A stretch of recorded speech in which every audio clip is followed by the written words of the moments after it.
Welcome to Semester 1, Unit 2 Review. Alright, so the way this works is I go through these reviews and I tell you my thinking on everything. And so, let's just start up here. We're deciding on whether these are chemical or physical properties or chemical or physical changes. Alright. So I'm going to tell you this to preface, to start. A chemical change has to have a rearrangement of atoms. So I have to have something happening where atoms are rearranging in order to have a chemical change or a chemical property. I have to have a physical rearrangement to test that property. So what you need to ask yourself with each of these things is, one, have I ever listed this as evidence of a chemical reaction? And if I have, then I'm going to call it a chemical change. And two, does it require a rearrangement of the atoms? So let's look. Melting point. So the melting point of an ice cube is 32 degrees. If it melts, it's still water. It's H2O going to H2O.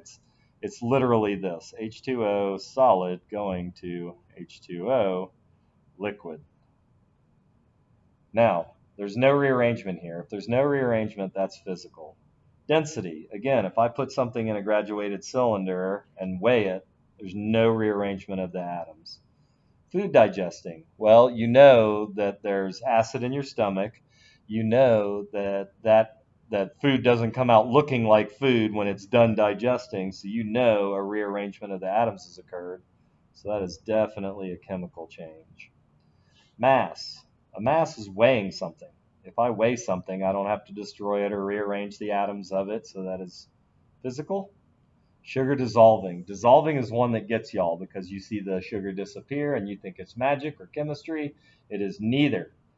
Dissolving is not a chemical act. I can dissolve sugar in water and then I can get the sugar back out of water by crystallizing the sugar. You may have done this making rock candy before. So sugar dissolving is definitely a physical trait. Cutting paper, again, I'm not rearranging atoms, physical. Boiling water, again, I'm not rearranging atoms like an equation. I'm just boiling water, so it doesn't become anything but water. Combustibility. Now I know what combustion looks like. It looks like some miscellaneous hydrocarbon plus O2 goes to CO2 plus H2O. That's definitely a rearrangement of atoms, and if it's a rearrangement, then it is a chemical property. Evaporation. Water is still water even after it evaporates. Physical. Digestion again. Nah. Distillation. That's where I removed the water from the coffee, and it requires no rearrangement of atoms, so it is physical. Change in phase. Again, it's just going H2O from liquid to H2O gas. That is definitely a physical because no rearrangement has occurred. When they say energy lost or created, by energy they mean heat. Energy is heat. If I smack something, I've added energy and heat energy. The temperature of that thing has gone up. So if the temperature changes, we know we have a chemical reaction. Volume. Measuring the volume of something, that's purely a physical. Silver tarnishing is the same as corrosion on steel. So corrosion on steel is iron plus oxygen goes to iron oxide, 2 or 3, Fe2, that's it. So, and silver tarnishing is the same thing. It's silver plus oxygen. There's a rearrangement going on here. So this is definitely chemical. Corrosion on steel, definitely chemical. Malleability is bendability. So if I bend this piece of paper, do I have to rearrange the atoms of it? No, I do not. Physical. Flammability, again, combustion. Definitely have to have a rearrangement of atoms. Ice cube melting, change in state. Liquid gas or solid over here, solid to a liquid. So that is physical. Explosion. An explosion would definitely be a rearrangement of the atoms, right? there would be combustion going on. Ductility. Ductility is how much I can stretch something.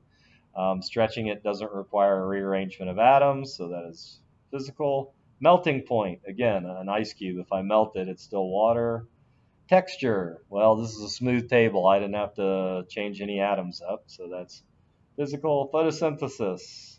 That is definitely chemical because we're adding CO2 plus H2O to create some oxygen and a sugar, C3H, some sugar. It's the reverse of combustion, so that's definitely chemical. Filtering.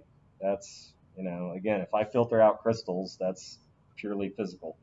And solid precipitate formed. Well, there's your key word, precipitate. If it's precipitate, then that's definitely a chemical reaction.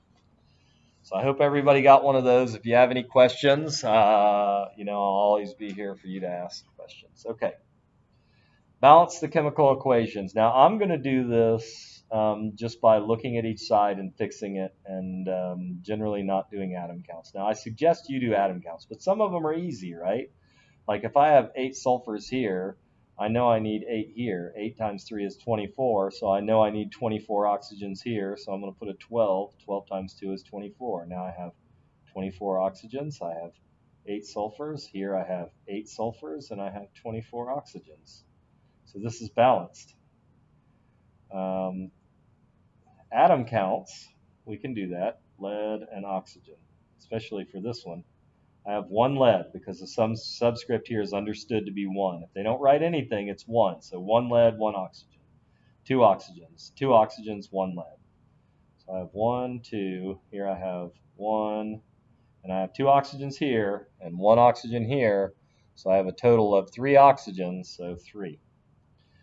Now, I know that I'm never going to get this even number to be odd, no matter what I put out in front. 2 times 2 is 4. 3 times 2 is 6. 4 times 2 is 8. So I need to make this odd number even.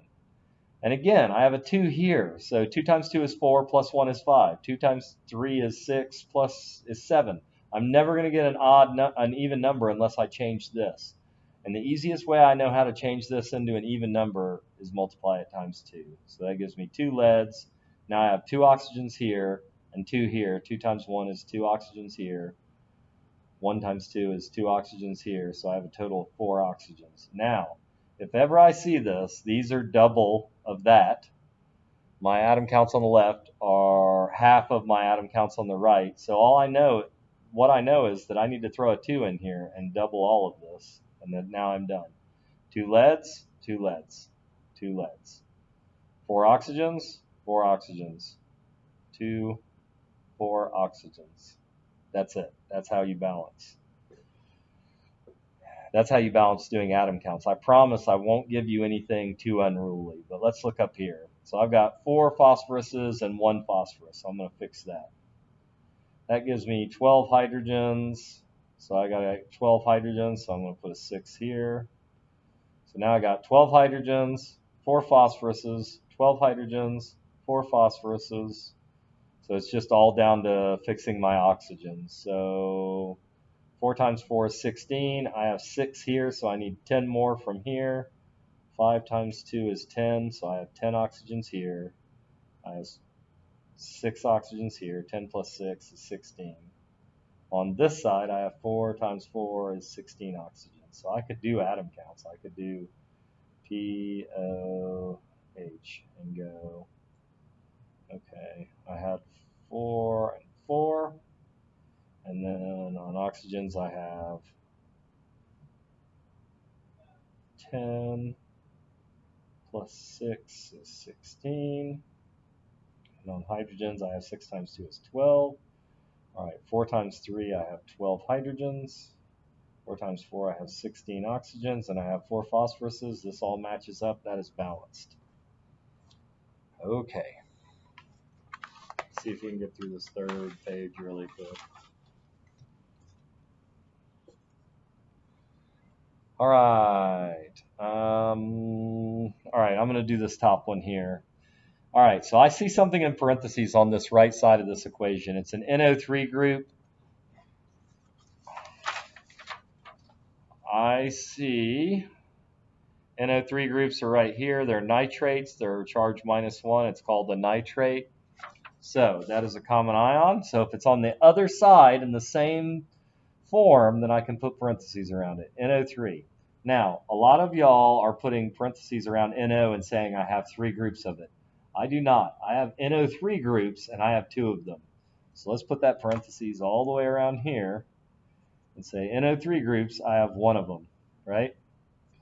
Okay, so let's look. I've got 2 NO3 groups, 1 NO3 group, 1 copper, 1 copper, 1 silver, 1 silver. The only thing I have to fix is this. And I've got 1. So what times 1 is 2? 2. Now I've changed silvers as well. What can I change? 2. Now on this side of the equation, I have 2 silvers and 2 NO3 groups and 1 copper. On this side of the equation, I have 1 copper, 2 NO3 groups, and 2 silvers. I am balanced. The next one we're going to have a little more work on, so I'm going to end this video and start the next video.